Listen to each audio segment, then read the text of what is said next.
Hello from the Library of Africa and the African Diaspora. I am Dr. Rose Johnson. I'm Megborna.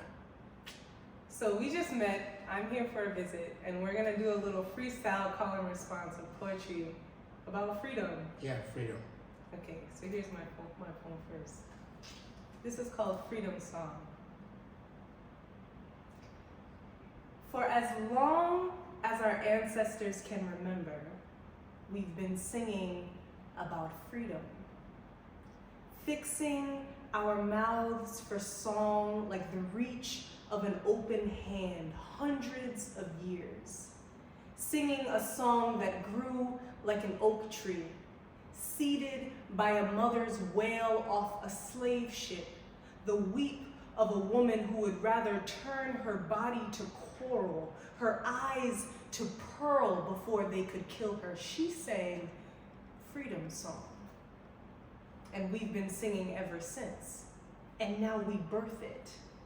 Give it to our children in fists and throats. Bring us into this world a rupturing chorus, a legion of drums that has rumbled cities to ash, spirituals brewing and bubbling over in blackened bodies, louder than the clanging noise of bullet claps and split flesh, louder than the bark of dogs sent to feed, louder than the splash of bodies heavy with hate thrown into rivers and oceans. We sing freedom. We sing freedom. These chains are not mine and they will not last. This body is not yours to take. I am full and human and holy, and my spirit carries a song that you cannot silence. My children will be fed and know themselves to be beautiful. My community will not be threatened by your surveillance. When I die, is for me to decide. This earth belongs to me, and I will keep it for my kin. Cry freedom. This is the song that I know. It wakes me in the morning and puts me to sleep at night. I sing it to my child and dance to it with my lover. I passed it in the jail cell through the bars to my sisters. Cry freedom.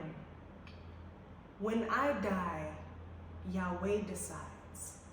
This earth belongs to us. To us, they say. To us, they say. But freedom is not what I want. It is who I am. What I was made of, and how I was born. So let not history be told from one side of the mouth of the historians, or read from thousands of pages of torn books dedicated to history, or taught as a misguided, falsified, shallow-tempered facts to our children. If it should be told, it should be told and be told right. For indeed we came a long, long way.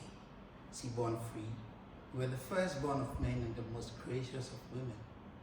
We ran wild and free like the horses born in the forest of Africa, raced like cheetahs, uprooted our obstacles like elephants, swam like sharks, caught our prey like lions, fed and fended for our children like birds.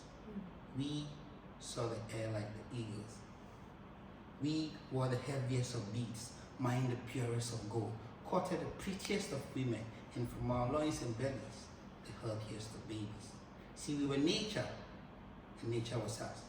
We all were each other's keepers. We had no compounds for our entire homes were compounded houses. Yes, the cock may belong to one household, but when it crossed, it is the entire community that benefits. But from nowhere, the seed of extreme greed was sown into us, making us monsters. We became divided, each man for his own skin and household. We watched as our men and women were brutalized and tortured, babies ripped from their mothers' arms, our young men and women raped in front of us, and our young men shipped off like sardines aboard their wooden giant fish across the seas into their world. They tortured us. Weaker ones died and their bodies fed to the sea animals. They treated us as though we were less of nothing. You could lose your head or your hand over the break of an egg or the death of a chicken. But we survived. For this is who we are. Freedom is who we are, what we are made of, and how we are born. So let no one tell you differently. For we are freedom. We are freedom. Freedom.